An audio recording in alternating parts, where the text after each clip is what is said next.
This is Frank Islam, Chairman and CEO of FI Investment Group, and your host of Washington Calling, where we interview leading voices from business, from politics that impact you, the viewer. Today, our guest is Professor Omar Sadr. He is a research fellow at the University of Pittsburgh.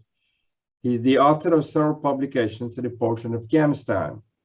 His primary interests are in the intersection of culture and politics, and he earned a doctorate degree from South Asian University, New Delhi, India. And he was also professor at American University of Afghanistan, also known as AUAF in Kabul, Afghanistan, where I served for many years on the Board of Trustees. Thank you, Professor Sadr, for coming to our show, and welcome to our show. Thank you so much, Mr. Islam. It's a pleasure to be with you, and thank you for that generous introduction. Sure. So, Professor Sadr, please tell our global audience about who you are yourself, your background, when and how did you come to Pittsburgh? And you mentioned that your family is with you. So tell us a little bit about yourself and what you're doing in Pittsburgh, and then we'll ask you some more questions. All right, perfect. So I'm an assistant professor of political science at the American University of Afghanistan. Previously, I was working as a senior researcher at the Afghanistan Institute for Strategic Studies in Kabul, and prior to that at the National Center for Policy Research. On the fall of Kabul in around 15th August, before that I applied for a fellowship at the University of Pittsburgh through a Scholars Rescue Fund, which was finally approved. And now, apart from my responsibility at the American University of Afghanistan, I am a research fellow at the Center for Governance and Markets at the University of Pittsburgh. Very nice. Yeah. Go ahead, Omar.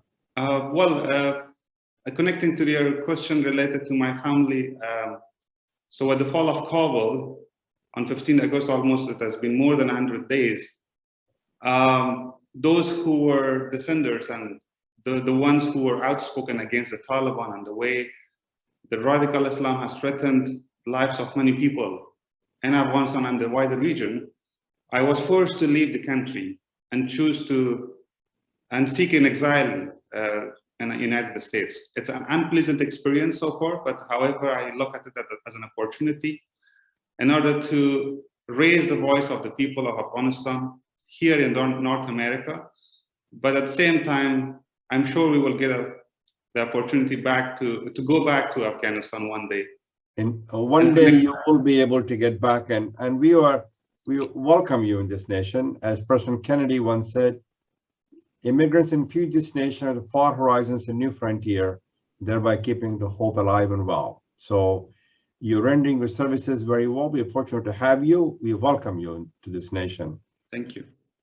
Now tell us a little bit about how your family, and you mentioned a little bit about your family with the situation in Kabul as it relates to the food crisis, cash shortages, and other Taliban repression. The situation in Afghanistan since Taliban took over the government, indeed, is a sad and sorry and very grim. Exactly. It is indeed a humanitarian catastrophe, as the fall of political order was followed by the fall of economic system, banking system, and to a large extent, social trust.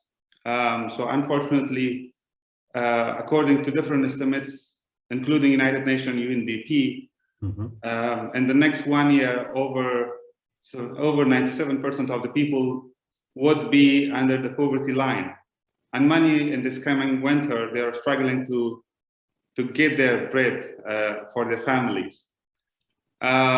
So it is indeed a catastrophe, and not just my family, but I think unemployment and Taliban's inability to govern and deliver services that has put many lives, millions of people's lives at risk. And unfortunately, the unfortunate is that Taliban do not realize this fact. Just 2 days ago, the Prime Minister of Taliban came up with a 1-hour speech at the National Radio and Television of Afghanistan, stating that they have won the war with the help of God. However, they have not promised the people to deliver services or provide them with food. So it is such a misery where the rulers of Kabul are incompetent, but they are also blankly, they confess that they are not there to feed the people or present them with the services. It's a grim situation. It's a situation that nobody in this world should be within their circumstances and the conditions. So Taliban needs to understand that they have full responsibility to take care of the people, because that should be their first responsibility. I wanted to talk a little about the Taliban government is not very inclusive. Do you think the international community has any leverage on pressing the Taliban on issues such as treatment of women by the Taliban? Can you shed some bright lights on those concerns about especially women's rights and the press freedom and freedom of faith, and also respect to make sure that the girls can stay in school, and they have shut down some of the girls' school, which is totally unacceptable, not to me as an individual, but to anyone in the world, because the women have so much to contribute to our community, our country, and they should be given equal opportunity and inclusive economic mobility to advance their career. Well, yeah. Unfortunately, I think we need to understand the nature of Taliban. And in the last 3 to 4 years, that since the time in 2020, negotiation with the Taliban started in Qatar, the industry which was involved in the peace process, I must call it industry, deliberately and constantly tried to paint a different picture of Taliban to international community, to broader policy circles in North America, assuming and presenting that Taliban are changed, they are willing to govern in a civilized manner, they are ready to deliver services, and they have the capacity to do so. I remember, and since then, since I was engaged in academia and policy debates in Kabul, we were writing and discussing this, to what extent this is a false assumption. And what, probably I might say, the white men are also the privileged in Afghanistan, the very top privileged, either be it ethnically or economically, they try to rebrand Taliban, now has come to the cost of the common people of Afghanistan. Now, I don't think so that Taliban may change these policies with respect to freedom of thought or equality of gender, women's rights to education, to work, and so on and so forth. In principle, they have not compromised any of their ideologies. The conservative Islamic ideology, which comes from Deobandi schools and Agora Khatak in Pakistan. Now, however, I do think that the United States and the West at the moment do have some leverage, because the asymmetry of power after the fall of Kabul to the Taliban has changed. Now, Taliban do realize that they require recognition of international community. They do require international aid, humanitarian aid, developmental aid. They do require engagement with the West and particularly with the United States. You're right. And that's why since then they are pleading for it. They are pleading the West to engage with them. I think the United States and the West can use this as a leverage. And I will see what I can do. But the question really is their philosophy of Islam, which stands as respect for, they have equality, dignity, tolerance, and respect for other faiths. Islam has always been, I do not know how much you know about Islam, but the Prophet Muhammad's wife Aisha rode on a horse and also went to the battle. So I'm not really sure which part of Islam they're subscribing to. Islam always stood for equality, dignity, and tolerance, respect for other faiths. I want to shift the conversation to you mentioned Doha deal. Was it a bad deal? And do you think the US had any option to negotiate a better deal, which you mentioned you do, considering the Taliban had already surrounded cities? But the agreement that I understand from my friends, the provision of the Doha agreement is bringing peace to Afghanistan, correct? That was the intent.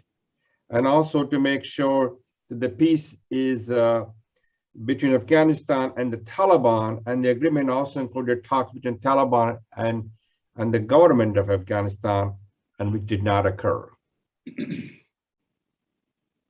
Go ahead. Well, yes, of course, I do believe, if I come directly to your question, that the United States had alternative ways to negotiate much more better or strike a much better agreement, which would have served both the interests of the United States, but also interests of Afghanistan.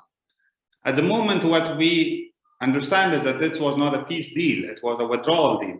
And this was also at least stated, reiterated by Ambassador Zalmay Khalilzad after he resigned, that this was a deal because he was assigned by the previous president of the United States, and also the current administration tasked him to negotiate with the Taliban for a safe withdrawal. He was able to secure that.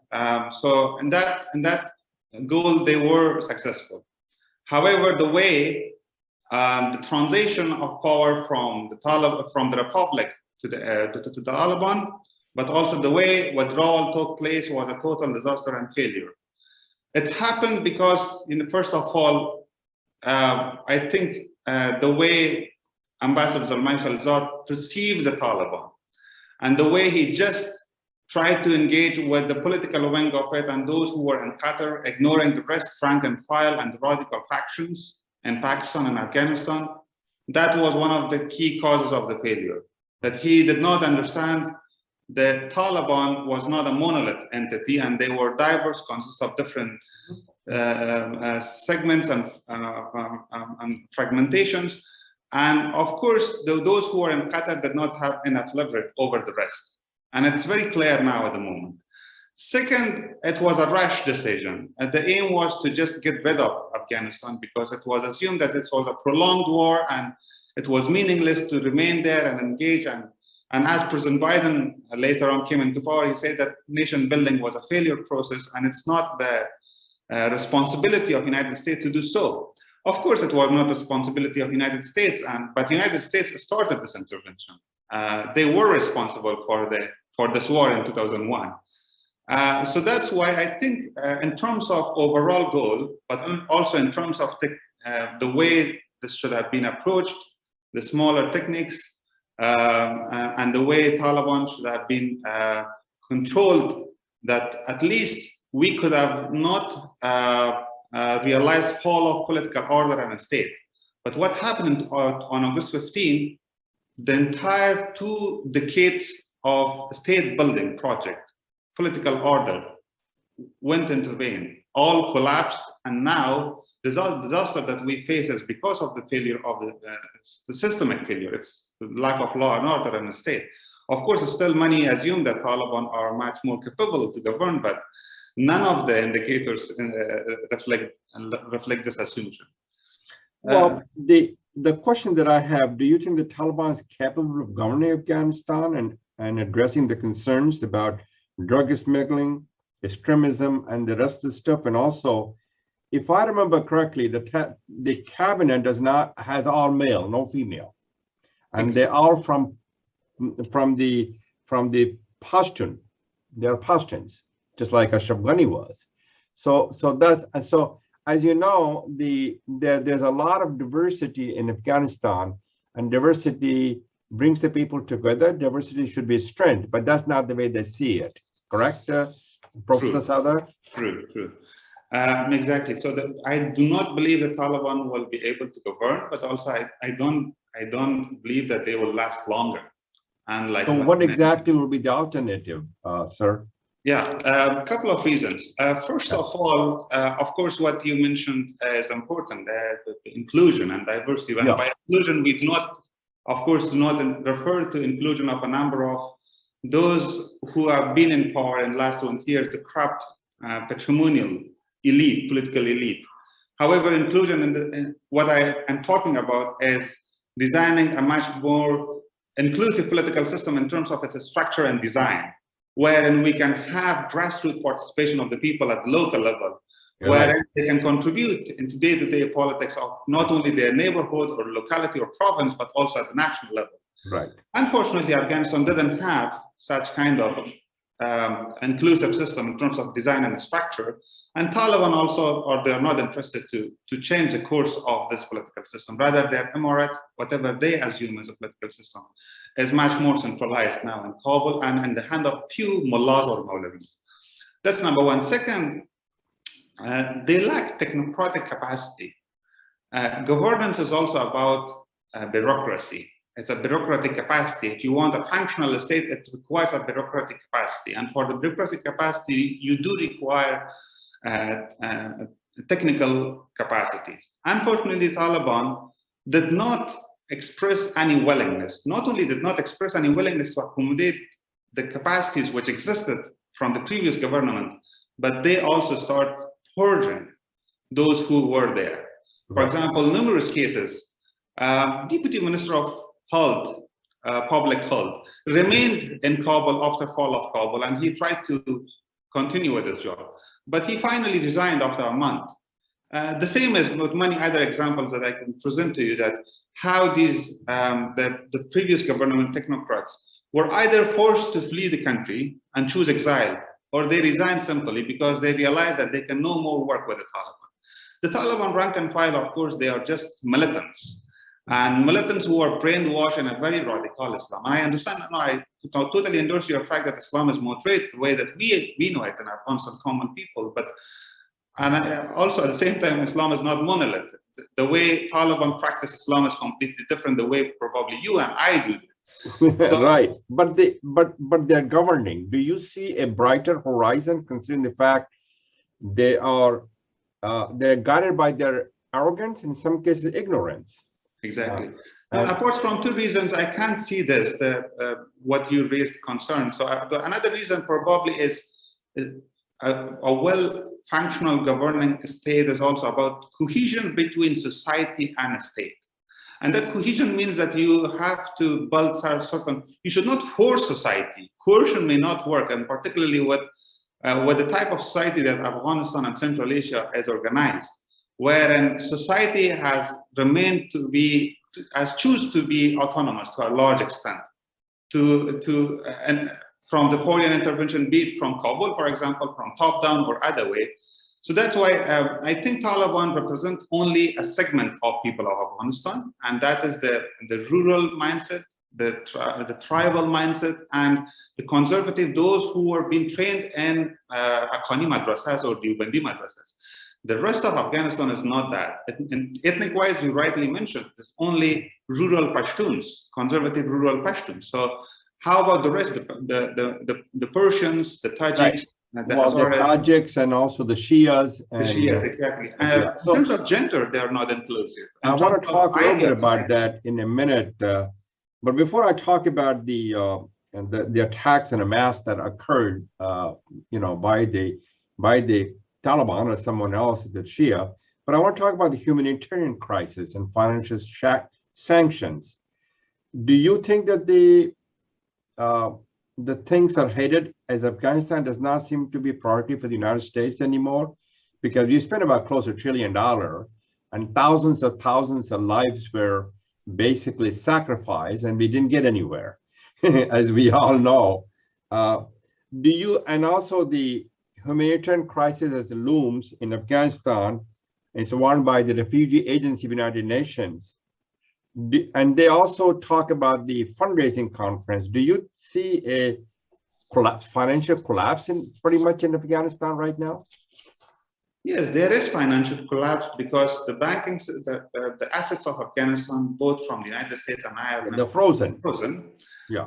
International aid, of course, Afghanistan was dependent. Over 70% of GDP was financed from the donor agencies, and there are no more.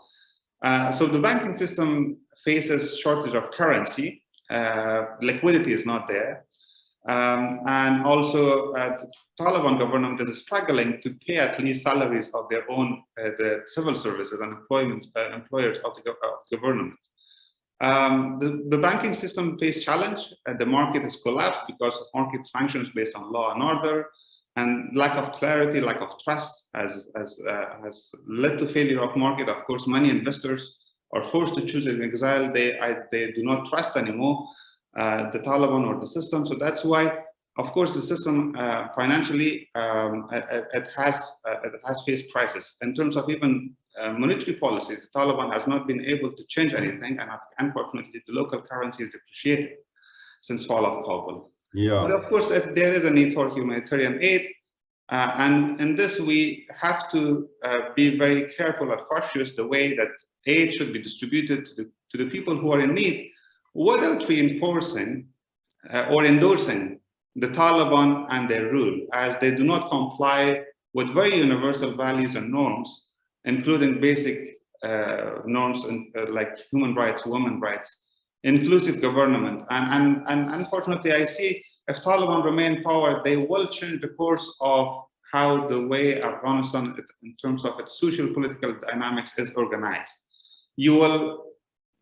Remaining of the Taliban in Afghanistan will mean that we will have another Waziristan, which is totally ruled by militants which are aligned with the other international terrorist networks.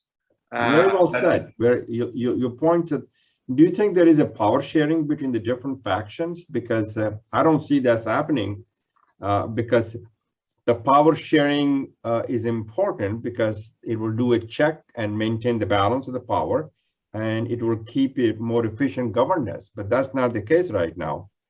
The spirit of cooperation is not there. Well, do you mean power sharing amongst different factions? Power sharing among the various sectors and various minority groups in the cabinet, and also in the state level and local level as well. Well, no, that has not been happening, and Taliban has not expressed any willingness to engage in a meaningful negotiations with the non-Taliban, the non-Pashtuns, and religious minorities and the women. Meaning, so far, Taliban has time and again repeated that whatever they establish is inclusive, and it includes all. And unfortunately, this comes from very majoritarian mindset. They assume that Afghanistan is only Taliban and only Pashtuns. That's yes, the tribe, and which exactly. Is the 40% of the population of Afghanistan, correct? Roughly, yeah. Yes. And also you have other 60%, the rest of they're left behind. Exactly. So in order to establish a power sharing, the first and foremost important thing that you need is trust between all these factions, right. And then meaningful negotiation, which includes all the steps, those who are in exile, those who represent the new generation, the youth in last 20 years, the representative of women, democratic forces. But unfortunately, Taliban has not only showed an interest, but also they have tried to demonize the non-Taliban Afghanistan, saying that, well, these people were funded by United States, they were corrupt. And I understand the system was corrupt, but that does not refer that every single individual was corrupt in Afghanistan. So demonizing of the non-Taliban may not work. And that has been one of the key reasons behind lack of improvement towards inclusivity or power sharing. Can you talk a little about ethnic minority like Shia, Hazaras, and Tajiks, and Nuristani? Do you really think that it's a very divisive, and they're not contributing, they're contributing to violence against the minorities? And what happened in October, as I understand, there were attacks on the mosque that was by the Shias. So how do you believe that it's going to continue? What's going to happen here? Well, unfortunately, yes, the Shia minority in Afghanistan has remained to be vulnerable and has been targeted by the radical factions and terrorists, not only just Taliban, but also now the other emerging forces like ISKP, which is another faction of Islamic State in South Central Asia. The attacks that you mentioned in Kunduz and the later one in Shia Mosque in Kandahar in the south, both of them, of course, the ISKP took responsibility for it. But however, we shall not forget that Taliban has also been responsible in the last 20 years to do the same thing that now ISKP claims to be doing it. So yes, I think one of the key challenges will remain the radical factions, and since the Taliban has normalized such kind of cycle of violence, including use of suicide attacks. Now, I don't know to what extent they will be able to prevent this. They are not only normalizing it, but also tries to celebrate it. For example, the current Minister of Interior Affairs, which is the leader of a very notorious faction of Haqqani network. Right. He invited all the families of suicide attackers in one of the 5-star hotels in Kabul and celebrated them. So now, additionally, if you celebrate the ones who is committing suicide, to kill the rest, right? And target, for example, the civilians, the minorities, the religious Shia sect, and the rest, to how you will be able to prevent further attacks. So I think that kind of cleavage between the Taliban and the rest will continue. And this comes from the way their ideology, the Deobandi Islam, not the traditional Deobandi Islam, which emerged in 1866. But Islam sheltered even the Jewish people under the Ottoman Empire, under the Mughal empires, and also various different religion. They had to respect, because that's what Islam teaches. Even Prophet Muhammad sheltered the Jewish people in Medina.